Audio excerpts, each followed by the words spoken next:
रायपुर से इस वक्त एक बड़ी खबर। राजधानी रायपुर में कोरोना ने चिंता बढ़ा दी है। आज सुबह से अब तक 9 लोगों की कोरोना से मौत हो चुकी है। रायपुर सीएमएचओ मीरा बघेल ने इसकी पुष्टि की है और हालात को चिंताजनक बताया है।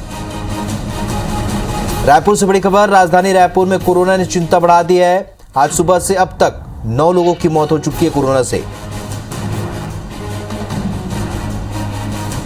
राजेश राज हमारे सहयोगी फोन लाइन पर जुड़े हैं। राजेश, जिस बात का डर था वही कुछ हो रहा है। अब यहाँ 9 लोगों की आज सुबह से जब मौत हुई है तो क्या माना जाए, इसे लेकर अब और सख्ती ली जा सकती है? और चूंकि अब स्वास्थ्य मंत्री का भी बयान सामने आया तो ये माना जाए कि अब सरकार कोई बड़ा निर्णय भी लेगी।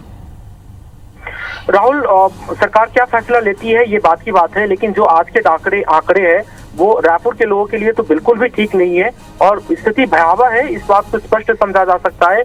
अधिकारी, मंत्री और तमाम बड़े जिम्मेदार लोग कह रहे हैं कि हालात चिंताजनक है। समझिए इस बात को, और तो समझना पड़ेगा आम लोगों को, क्योंकि इस बार सरकार ने पूरी तरह से गेंद आम लोगों के पाले में डाल दी है। पहले सख्ती होती थी और सख्ती के चलते कोरोना का संक्रमण एक हद तक काबू आता था, लेकिन उस सख्ती के चक्कर में बहुत गरीब लोग पिस जाते थे, व्यापार बुरी तरह से प्रभावित होता था और सबसे ज्यादा नुकसान खुद सरकार को होता था राजस्व के आय के रूप में। तो इस बार सरकार ने पूरी तरह से गेंद पाले में रख दिया आम जनता के और कह रही है कि आप जागरूक होइए और आप गंभीरता बरतिए।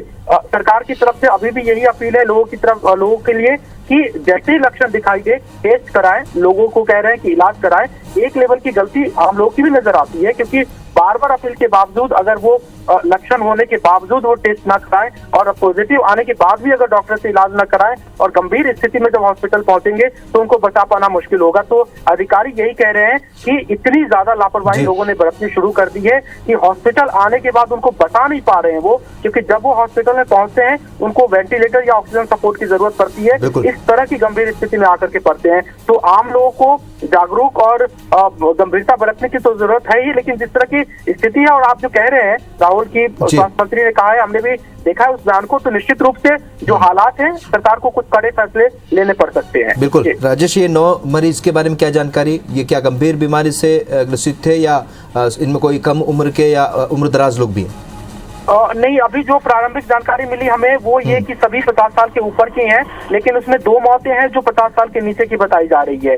डेथ ऑडिट रिपोर्ट होती है, कमेटी है जो कोरोना से डेथ होती है उसमें छानबीन करती है और कारणों का पता ढूंढती है। वो मॉर्बिडिटी थी या अकेले फैक्टर कोरोना का रहा, ये कुछ दिनों के बाद स्पष्ट हो पाएगा राहुल। लेकिन बड़ी गंभीर बात है कि सुबह 6 से 7 बजे से लेकर के दोपहर 1-2 बजे के बीच में अगर 9 डेथ रिपोर्ट होती है, अभी आंकड़ा रात तक और बढ़ जाएगा। तो इस बात की गंभीरता को समझिए। और ये सारे जो डेथ हुई है वो सभी आईसीयू के पेशेंट थे, यानी इनकी हालत बहुत गंभीर थी और फिर वहां पे डेथ हुई है। तो बड़ी चिंताजनक बातें हैं राहुल, और यही आम लोगों को समझना भी पड़ेगा। बिल्कुल, यही आम लोगों को समझना भी पड़ेगा और इसलिए हम भी बार बार लोगों से अपील कर रहे हैं। सुबह से लेकर अब तक 9 लोगों की मौत हुई है। ऐसे में ये बड़ा खतरा रायपुर में मंडराता साफ तौर पर नजर आ रहा है। आम आदमी को जागरूक होने की बेहद जरूरी है। जानकारी के लिए बहुत बहुत शुक्रिया राजेश आपका।